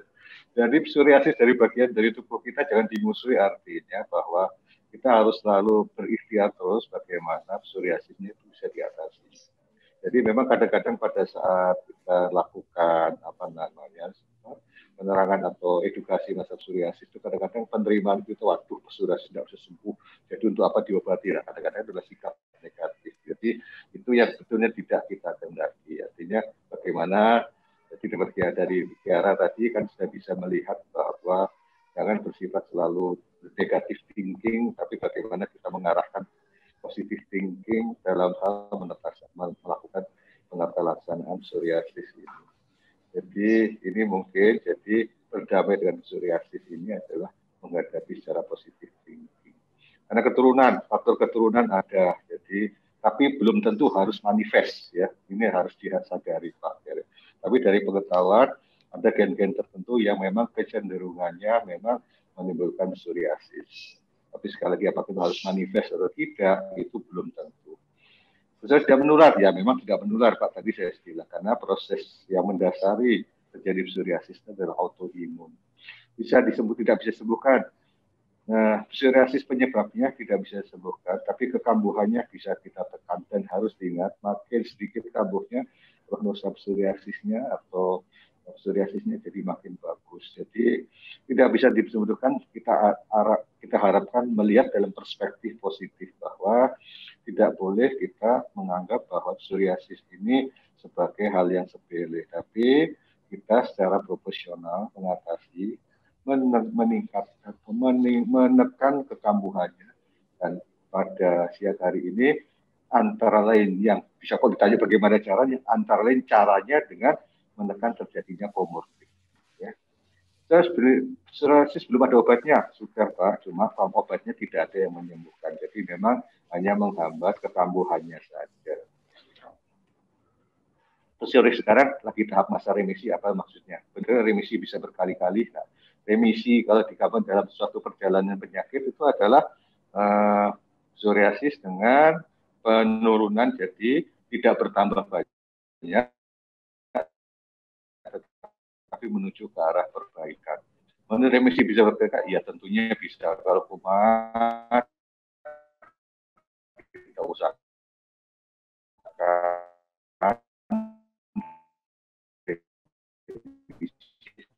kita dalam posisi stability. Mudah-mudahan Pak Putranto bisa mengikuti. Yang lain bisa dijawab juga, Dr. Putu. Iya, baik. Terima kasih Dr. Wawan sudah menjawab yang pertanyaan pertama ya. Sebenarnya banyak. Tadi sebenarnya Dr. Wawan sudah menyinggung juga tentang manifest tadi ya, karena saya baca tadi pertanyaan dari seorang penderita psoriasis. Jadi ini suami istri itu sama-sama menderita psoriasis dan istrinya sedang mengandung ya. Nah itu tanya bagaimana nanti kemungkinan anaknya ini kan, terus makanan sebaiknya apa yang harus dilakukan oleh istri kalau mengandung. Nah ini Tron mungkin bisa jawab. Tadi seperti disebutkan bahwa penyakit ini walaupun ada faktor genetik tapi belum tentu manifest ya. Jadi belum tentu terus keluar. Kita jangan lupa itu punya ada sistem pertahanan di tubuh kita, kemudian juga ada apa ya, penjaga guard. Ini kemarin sudah sempat kita diskusikan bersama dengan Mbak Kiara waktu live IG itu. Jadi kita itu punya satu guard itu yaitu vitamin D di tubuh kita. Itu juga harus dijaga. Jadi tadi Dokter Awan juga bilang bahwa kita tuh yang penderita psoriasis ini harus juga jangan lupa selain pengobatan, lifestyle juga suplemen jangan ketinggalan ya, karena vitamin D itu bisa menjaga pertahanan tubuh kita, menjaga kekambuhan juga ya. Jadi dipertahankan dosis dalam tubuh itu supaya tadi bisa menjaga juga kekambuhan tadi, remisinya bisa diperpanjang. Jadi ada teori itu kalau kadar vitamin D kita turun itu akan mempermudah kekambuhan. Selain itu tentu juga menjaga tadi ya komorbidnya harus diobati. Kalau gemuk ya harus diet ya untuk berusaha menurunkan berat badannya, kemudian juga lifestyle-nya dan sebagainya. Mungkin yang tadi bisa Dokter Wan tambahkan gimana supaya tidak manifest tadi. Ya, itu data saya baca di bawah ada Pak Nikolas Pradoto ya dari. Ini masalahnya bapaknya psoriasis, istrinya psoriasis, ya sama-sama menderita psoriasis, di istri hanya sedikit ya dari kepala saja. Sementara saya cukup parah. Saat ini istri sedang mengandung anak pertama. Pertanyaan saya, beberapa besar probability psoriasis akan menurun secara genetik. Apakah ada treatment atau hal-hal yang perlu dilakukan istri saya yang sedang ambil untuk mengurangi risiko penurunan ini, atau adakah metode uji untuk mengetahui potensi penurunan? Saya sudah tanya ke Dr. Opsin, tidak bisa memberi jawaban. Terima kasih. Jadi terima kasih Pak Nikolas. Jadi kalau memang kita katakan dari faktor genetik memang ada, tapi gen yang membawakan ke psoriasis itu adalah bukan yang dominan, tapi yang resesif. Dan ini apakah kemudian akan turun ke anak? Kalau dihitung probability-nya resesif menurunkan ke anak sekitar 25%. Tapi memang kita tidak bisa menentukan anaknya ini pasti kena atau tidak, itu agak sulit. Jadi kalau ada istri juga membawa gen psoriasis resesif, resikonya juga tidak 100% Pak, tapi tetap 50%. Dan untuk mengetahuinya tentunya sejak awal memang bisa di genotyping. Di Surabaya kebetulan bisa di TTC, tapi memang apakah primer gen untuk psoriasis itu sudah umum dipakai? Kalau di Amerika sudah ada, tapi di Indonesia pengetahuan gen itu masih belum. Tapi ini jadi PR kita, Dokter Putu, nanti kita akan tanyakan TBC untuk gen kecenderungan psoriasis itu apakah itu sudah ada atau tidak? Karena beberapa komersial gen yang diperiksakan, saya lihat, saya juga termasuk yang ikut periksa kemarin, ada 77 gen yang dilihat, tidak ada satupun yang mengarah kepada gen yang membebani psoriasis, karena memang gen itu kan agak rumit. Tapi nanti akan coba kita cantumkan untuk Pak Nikolas Pradoto Pak nanti ya. Nanti coba nanti kan kita infokan aja. Jadi saran saya sebaiknya memang matematika teori hanya sekitar kemungkinan 50%, tapi itu sudah cukup besar sebetulnya untuk potensi terjadi psoriasis kalau bapak sebagai pembawa gen resesif psoriasis, ibu gen resesif psoriasis. Jadi risikonya tetap 50%, tapi apakah anaknya akan manifest atau tidak, mungkin ya nanti akan kita periksa gen anaknya. Mudah-mudahan nanti ada jawaban dari Institut Tropical Disease di UNER ini untuk apakah gennya, untuk paket gen pemeriksaannya ada apa tidak ya. Ini mungkin Dokter Putu, ini ada pertanyaan juga Pak Putranto lagi, ini suplemen vitamin apa yang bisa meningkatkan kekebalan tubuh yang sudah kena psoriasis supaya remisinya bisa lama? Sebetulnya saya tidak anti suplemen Pak, tetapi sekali lagi bagaimana kita mengendalikan komorbid itu yang utamanya. Jadi sekian banyak komorbid itu utamanya harus kita kendalikan supaya mencegah terjadinya proses kekambuhan. Di antara semua komorbid itu memang yang agak susah, seperti tadi dicantumkan oleh Mbak tadi bahwa stres, bagaimana kita menghadapi stresnya itu. Dan tadi sudah ada petunjuknya juga bagaimana kita berdamai dengan stresnya itu, karena hidup tidak dalam kegiatan sehari-hari kita tidak stres kan tidak mungkin. Tapi bagaimana ada teori dasar bahwa cara menghadapi stres yang benar itu adalah dengan mengarahkan stresnya ke arah eustress.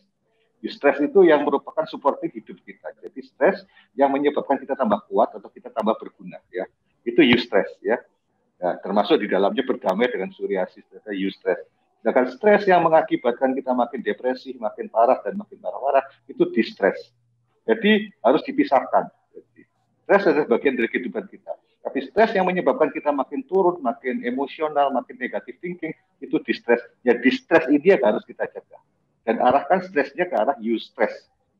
Nah ini yang cara-cara. Tapi apakah itu mudah? Ternyata tidak mudah. Jadi ini yang harus kita latih terus-menerus ya.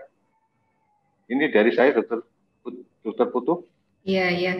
Terima kasih, Dr. Wawan. Jadi memang saat ini sudah ada teknologi ya untuk mengetahui kecenderungan genetik kita itu apa ya. Itu ada banyak bahkan gen-gen di tubuh kita itu yang bisa diperiksa ya, dideteksi. Ini nanti kecenderungannya akan mengalami penyakit ini, akan manifest ini.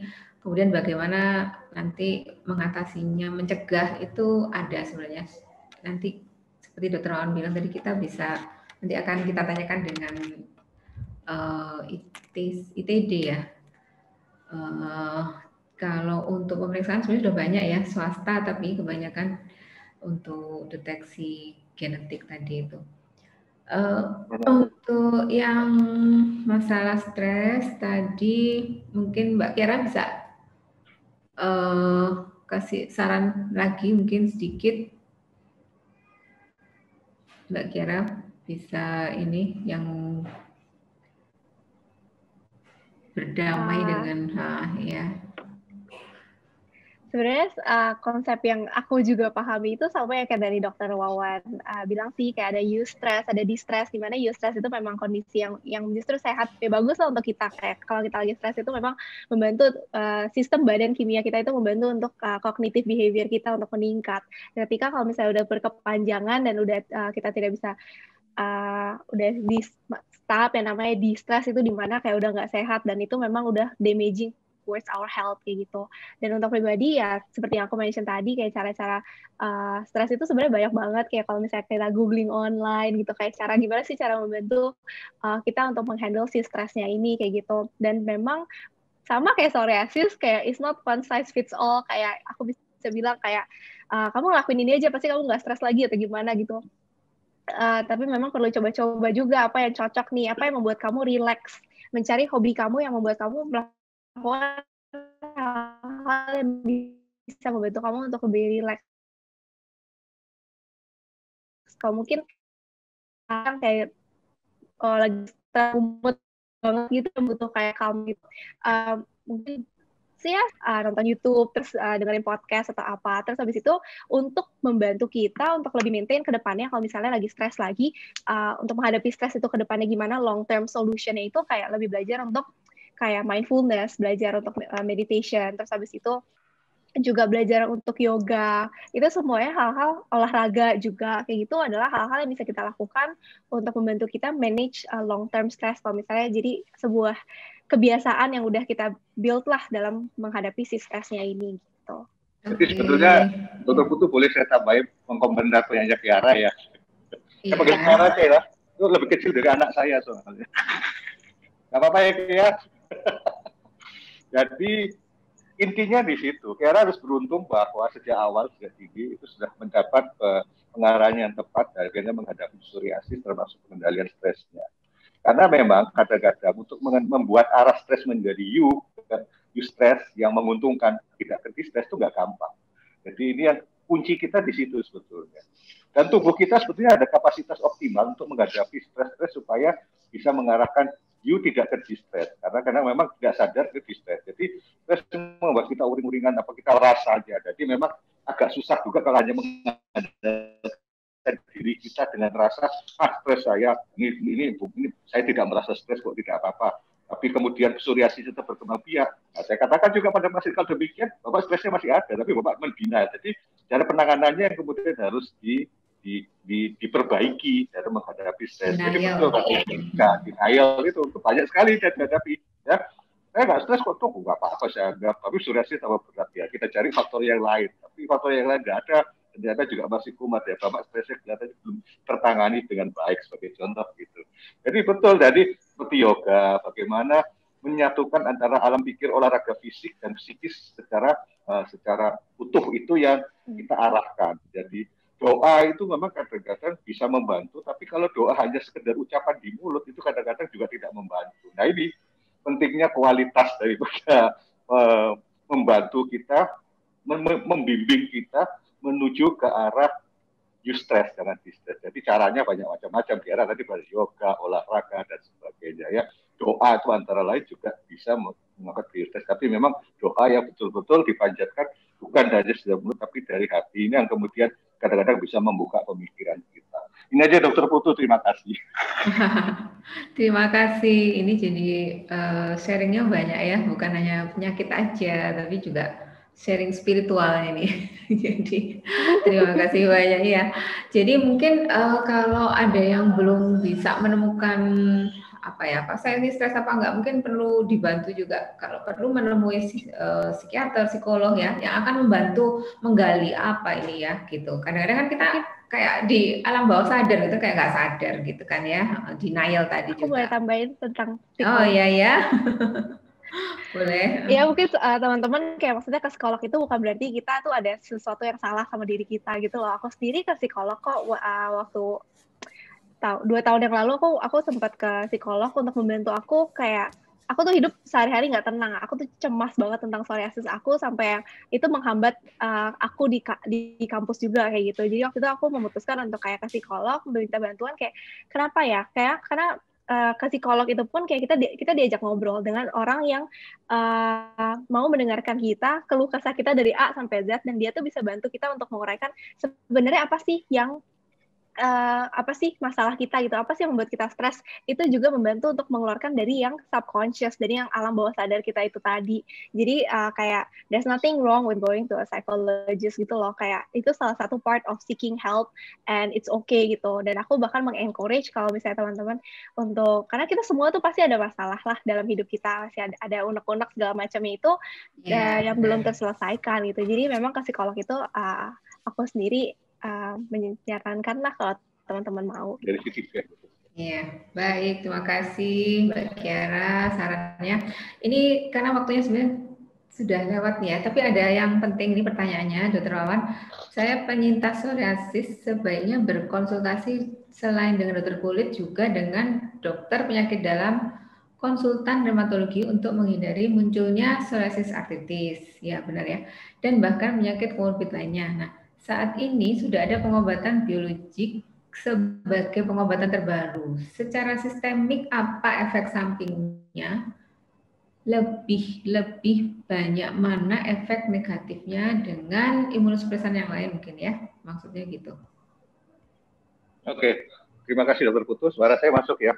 Iya, masuk dong. Biologic agent itu sebagai pengobatan terakhir ya, pengobatan bukan terakhir, sebagai pengobatan yang paling kita rekomendasikan saat ini untuk psoriasis. Jadi artinya karena secara sangat-sangat spesifik ya, biologic agent itu dapat menghambat, namanya di dalam psoriasis itu ada bagian dari respon inflamasi, di dalam subtype-nya itu ada keterlibatan daripada signaling sel yang disebut sebagai interleukin, di mana interleukin 17 yang kemudian mengakibatkan rangkaian kaskade inflamasi itu secara spesifik itu bisa kita tekan, sehingga secara spesifik juga itu bisa kita kurangi terjadinya proses inflamasinya dan psoriasisnya tidak terjadi.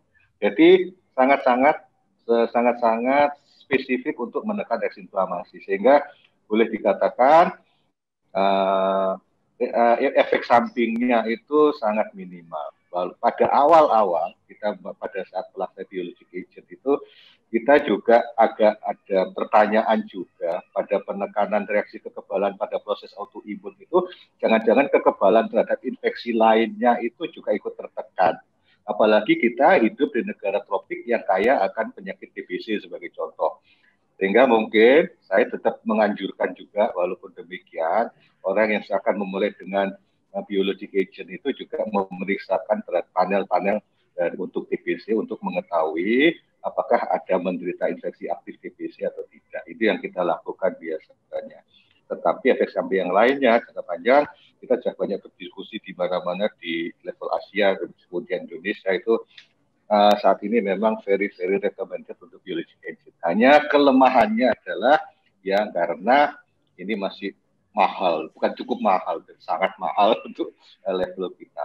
Tapi untungnya JKN juga sudah mengakomodasi, tetapi tidak pada full dose. Nah ini yang kemudian jadi tantangan kita untuk penggunaan biologic agent. Cuma biologic agent di JKN itu hanya untuk yang sudah gagal dengan MTX sama Sandimun. Jadi itu yang boleh digunakan biologic dan tidak dalam dosis yang penuh. Jadi sekali lagi itu sangat kita anjurkan untuk biologic agent pada psoriasis karena memang sangat-sangat dirasakan manfaatnya. Ini aja Dokter Putu, terima kasih. Ya baik, Dokter Wani, kemudian juga penanya juga menanyakan apakah benar sudah di-cover oleh BPJS ya. Jadi JKN itu BPJS ya maksudnya. Jadi memang persyaratannya agak ketat ya karena juga mungkin plafonnya ya berhubungan dengan plafon. Jadi tadi sudah disebutkan Dokter Wawan bahwa yang gagal dengan terapi sistemik MTX ataupun imunosupresan yang lainnya ya. Ya.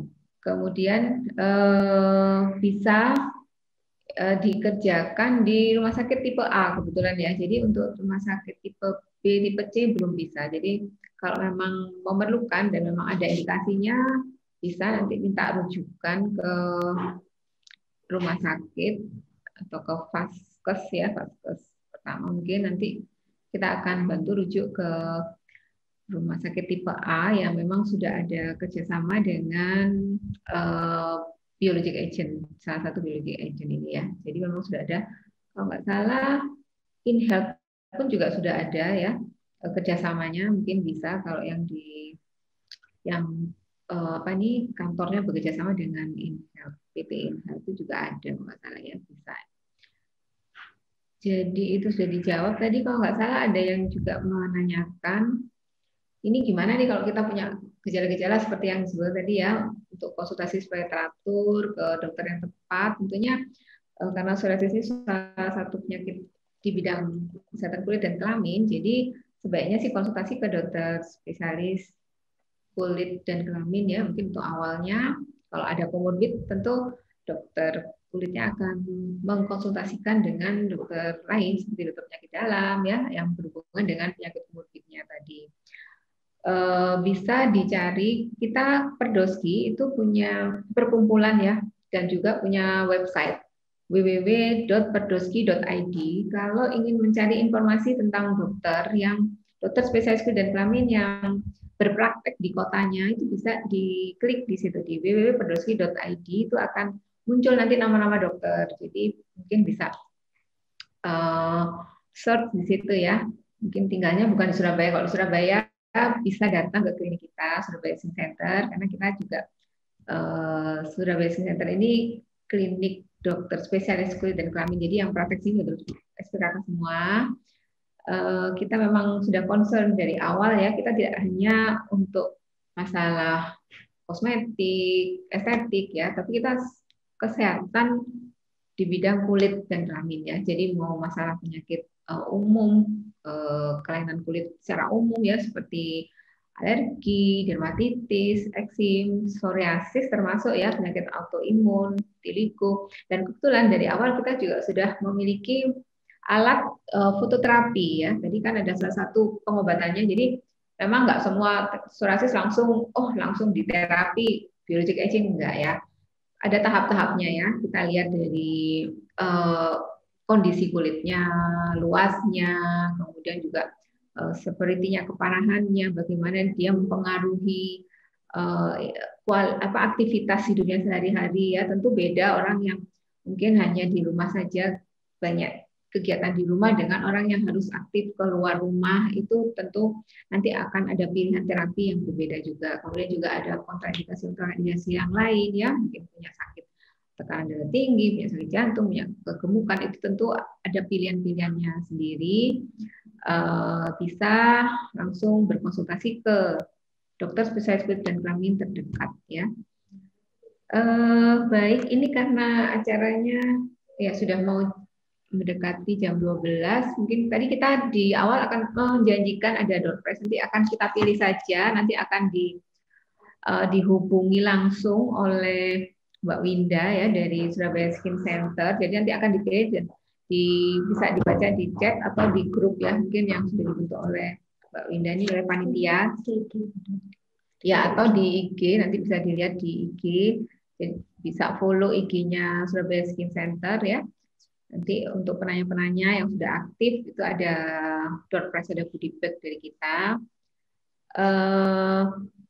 Mungkin ini sebenarnya dari tadi saya ingin Bu Ellen ya dari komunitas ini, sebenarnya saya ingin bicara tapi ternyata Bu Ellennya sudah izin leave ya, mungkin ada keperluan yang lain. Jadi saya ingin berterima kasih juga kepada Bu Ellen sudah menggerakkan ini komunitasnya untuk acara kita pagi ini. Kemudian juga terima kasih kepada Dokter Putu, saya potong sebentar. Ada Dimas ternyata. Ada Dokter Dimas. Gitu. Itu ternyata dokternya Kiara ya? Oh, Dokter Dimas sudah gabung juga. Dokter Danang. Danang ya, Danang. Ya, Dokter Danang. Oh, Dokter Danang. Wah, selamat siang, Dokter Danang. Terima kasih. Sudah bergabung, mungkin di unmute ya, enggak terlalu. Iya, Dokter Danang mungkin bisa kasih selamat siang, Dokter Putu. Nah, selamat siang, Dokter Danang. Terima kasih sudah bergabung. Ini bapaknya psoriasis nih, bapaknya psoriasis. Monggo Dokter Danang ada yang ingin disampaikan mungkin, mumpung ini komunitasnya lagi ngumpul. Ya, terima kasih Dokter Putu. Acara yang baik sekali dari Surabaya Skin Center. Alhamdulillah, saya senang sekali mendengarnya juga. Ciara saya senang sekali tentunya. Saya tahu Ciara dari zaman dia masih kecil. Sampai saat ini saya senang sekali ngikutin IG-nya. Memang ada beberapa, terutama memang ini anak-anak perempuan yang kuat-kuat ternyata. Beberapa ini bisa encourage dirinya sendiri untuk bisa bangun dan bisa menerima. Tentunya sudah komprehensif sekali tadi yang sudah disebutkan oleh Dr. Wawan maupun Kiara dan cerita-cerita yang lain. Hanya memang sedikit saja saya mengingatkan kami berhubungan dengan tema dari acara ini sendiri. Jadi stres itu, kita juga harus mengingat bahwa stres itu juga ada yang timbul dari komorbid ya. Komorbid sendiri itu juga bisa menjadi stresor. Jadi selain stres-stres yang psikologis, kita juga harus rajin memeriksakan diri sendiri. Karena ternyata pada psoriasis yang ringan pun komorbid bisa terjadi. Jadi tentunya diharapkan para penyintas psoriasis atau para anggota-anggota ini atau sobat-sobat ini bisa sering memeriksakan diri atau rutin general check up gitu ya, minimal setahun sekali untuk memastikan bahwa dirinya itu sehat. Jadi memang psoriasis ini membuat kita betul-betul harus healthy lifestyle. Jadi memang kita dipaksa untuk sehat. Jadi betul kata Tiara bahwa memang sebetulnya psoriasis ini bisa kita jadikan teman untuk mengingatkan kita bahwa kita harus selalu hidup sehat untuk menjaga diri kita sendiri. Saya rasa itu aja Dokter Putu. Terima kasih banyak. Dokter Wawan, salam. Sudah lama nggak ketemu. Terima kasih Dokter Danang. Ini kalau ada yang belum tahu, Dokter Danang ini dokter spesialis kulit dan kelamin. Kebetulan domisilinya di Jakarta ya. Dan beliau concern sekali dengan psoriasis ini. Sudah lama juga. Psoriasis juga, Dok. Iya. Saya mau ngomong, tapi kan harus ngomong sendiri. Jadi sudah ngomong nih. Saya tadi mau ngomong tapi takut nih. Sudah ngomong sendiri. Karena kebetulan menderita psoriasis juga. Jadi pas nih kalau ketemu ya, bisa saling sharing. Curhat, nah itu. Kira saling curhat. Ya. Terima kasih sudah menyempatkan waktunya untuk gabung dengan acara kita. Sehat-sehat ya Dok. Jakarta Ya, sudah aman sama-sama ya? dok. Ya lumayan lah. Lumayan ya. Ya. Harus optimis membaik terus Ya, kondisi insya Allah. COVID-nya ini, pandeminya. Ya. Baik, ada lagi mungkin yang ini Dokter Wawan ingin sampaikan sebelum kita tuh sebenarnya pertanyaannya cukup banyak ya, cuman karena keterbatasan waktu mungkin nanti kapan-kapan kalau kita ada acara lagi bisa sharing apa masalah-masalah yang dihadapi. Sebenarnya ada yang bertanya juga tentang Tuh, COVID saya tadi potong sudah sedikit ya, disinggung. Iya Dr. iya Putri, Dok, ya. monggo Jadi Dok. yang pertanyaan belum terjawab mungkin bisa dijawab secara ya, nanti dikumpulin, nanti kita jawab secara tertulis juga ya, nanti ya, untuk supaya tidak Iya mengecek iya. hajat dari Iya iya kecewa. nanti Saya ingin bisa terjawab. Nanti tolong adminnya nanti Oke, ditata, mungkin ya. kita jawab ya. Oke, makasih. Ya Dok, ini tadi ada yang, ini saya baca tadi ada yang takut ke rumah sakit karena pandemi. Baik, mungkin memang selama pandemi kan memang kita dibatasin untuk mengunjungi tempat-tempat yang kalau kita nggak terpaksa sekali ya. Kalau psoriasisnya bisa terkontrol, itu kalau tetap ingin konsultasi bisa, kita ada telemedicine. Kebetulan selama pandemi itu dari IGI sudah memberikan wadah ya untuk konsultasi lewat online, telemedicine namanya. Nah di kulit itu namanya teledermatologi ya Dokter Awan ya. Kita juga sudah di Surabaya Center kebetulan sudah ada juga, jadi bisa chat lewat WA, lewat nanti bisa konsultasinya lewat WA, video call atau lewat Zoom. Nanti akan dibantu oleh admin kita ya. Jadi ada nomor WA 08224777 dari 73 kali 9595. Jadi bisa berkonsultasi. Jadi nggak perlu datang kalau memang kondisinya tidak memungkinkan ya, karena memang kalau ada penyakit-penyakit tertentu itu rentan mungkin ya, takut tertular. Jadi bisa berkonsultasi secara online. Gitu. Memang banyak beberapa sih kambuh ya karena pandemi ini, karena ya banyak faktor ya. Stres nggak bisa ketemu temannya, stres karena tidak bisa bekerja seperti biasanya ya, ada pemotongan mungkin WFH 50% gitu ya, tapi tetap harus optimis supaya mungkin ini kita semua bisa melalui pandemi COVID-19 ini ya dengan tetap sehat, tetap beraktivitas tadi seperti yang disebutkan oleh Dr. Wawan maupun dari Mbak Kiara, Dr. Danang juga yang sebagai penyandang psoriasis ya, tetap bahwa pertama kita harus accepting tadi ya, accepting kondisi psoriasisnya ini, kemudian juga supaya kita tidak terjebak dalam kondisi penyakit ini ya. Kemudian juga bisa selalu mencari wadah untuk mengaktualisasikan diri ya, bisa berprestasi ya. Jadi itu kemudian juga